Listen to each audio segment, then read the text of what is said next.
Hey guys, Isabel here. We are back for another book review. So for this book review, we are reviewing For Found Dead by Natalie Richards. I don't have the book with me at this moment because I lent it to my mom as soon as I finished it. So it's currently back at her place. I'm also back home from that trip, so you'll be seeing all the videos of the silliness and random shit of that trip. So I hope you enjoy that. As you can see, my cat doesn't want to leave me alone anymore. But yeah, I had finished this book 2 days ago, I think, and I think I rated it a solid, 7 out of 10. I think the only reason I gave it a solid 7 out of 10 is because it was kind of a cliche on how it went and how it ended. I've kind of have already guessed how it was gonna go. I mean, in the title, For Found Dead is kind of self-explanatory enough to where you can know it's a cliche because 4 people end up dying. But if you don't know, For Found Dead, it's about, the description says, tonight Riverview Theaters is closing forever and the last remaining business is in a defunct shopping mall. The moviegoers have left and Jo and her 6 coworkers have the final shift, a shift that quickly takes a dark turn.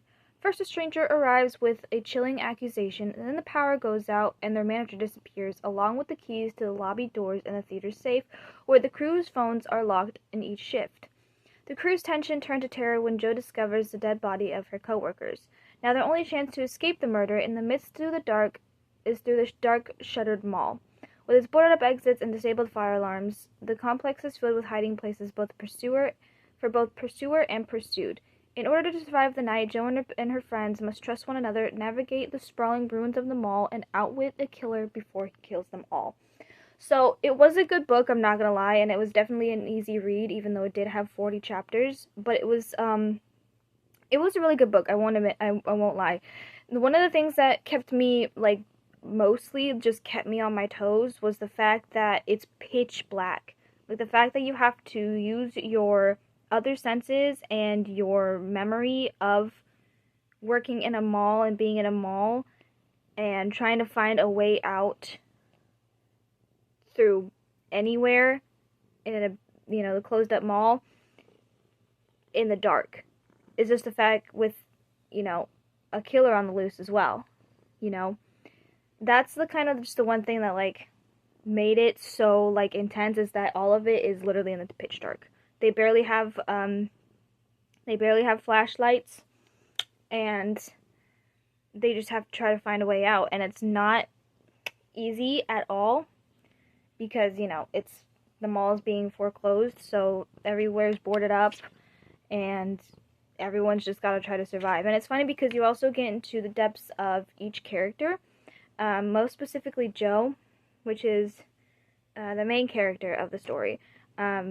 But you get to know more about her background and her story, and then you get to know more about, some of her friends, which one of the friends is dating her sister, and she gets with one of the guys, and, and one of the quiet boys you wouldn't expect for something like this to happen, so you get to know a lot about, I kind of like books like this, where it's you immediately jump into, what's happening, but as it slowly goes on, you slowly get to know more of the characters and a little bit about their backstory. You're a little bit confused at first because it's okay, you have Jo and her friends, who I know fuck all about, but then you slowly get into oh, this is what happened in Jo's background, which led us to this moment, and then you know about Hudson and Quincy and Lexi, Summer. These are all the other characters in the story, and Kara, who is her sister, who's not even a relatively main character in the book. She's just dating one of her friends, and so it's you slowly get to be introduced to these other characters and their other backgrounds and how they led to this moment. I'll also admit that there was 2 deaths by 13 chapters. 2 people had died already by the 13th chapter, and then they kind of drowned it on to it being where 2 more people died before chapter 40. I mean, it was okay. I don't like that it kind of already jumped so far ahead to where it was like, okay, this happened, shit, now 2 people are dead, okay, read on, and then it kind of drowned out a little bit to where 2 people had already died. It would have been much, like, more interesting if it was like, okay, you get to know a little bit about characters and, you know, what they're doing to finish their last day of work, and some shit happens about your boss and whatever. Pretty much the whole premises is pretty much like an affair gone wrong, which is why it's such a cliche, because it's an affair gone wrong. Because the boss, I think you can put together. I don't want to spoil it, but it was good. It was a good read, and it definitely does keep you on your toes because of it being, oh, trying to find a way out, not get murdered in the dark. As for someone who doesn't like the dark at all and has LEDs on 24/7, it's a good book. But of course I left it with my mother because she wanted to read it. But yeah, no, I definitely did enjoy it. It was definitely more like bearable and not gross or disgusting like the last 3 books that I've read. So yeah, if you want to go check that out, you can. The next book I will be reading, or that I've read a little bit of,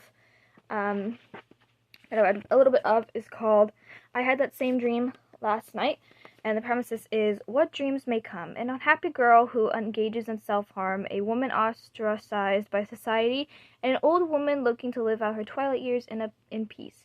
What could 3 such different people have in common? That's what grade schooler Koyanagi Nanoka is trying to find out. Assigned by her teacher to find what happiness means to her, Nanoka sets out to get to know these 3 strangers, and through them perhaps know herself too.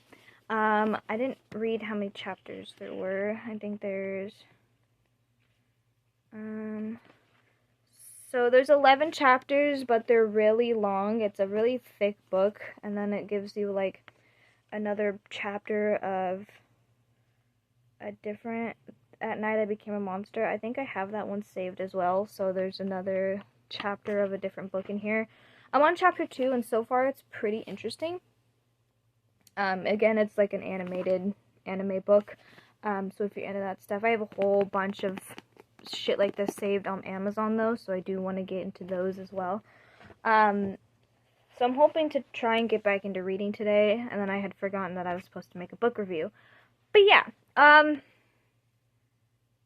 would say basic horror books like that are still pretty enjoying. I don't have a lot of criticisms, because all the books that I read, I like one way or another. If it's something that keeps me on my toes, or something interesting, or even if it's just like is inspiring to me in order to make my own horror stuff, then I will thoroughly enjoy it. But yeah, pretty much plain and simple. I'm hoping that I'm able to figure out a good description for when I finish this. I never really know how to when it comes to anime stuff, but we'll see. But yeah, I think that is pretty much it. If you have book suggestions or horror book suggestions, leave your comments down below. Yeah, if you guys enjoyed, everything's down in the description if you want to follow me and do all that good jazz. And love you guys, and I will see you later.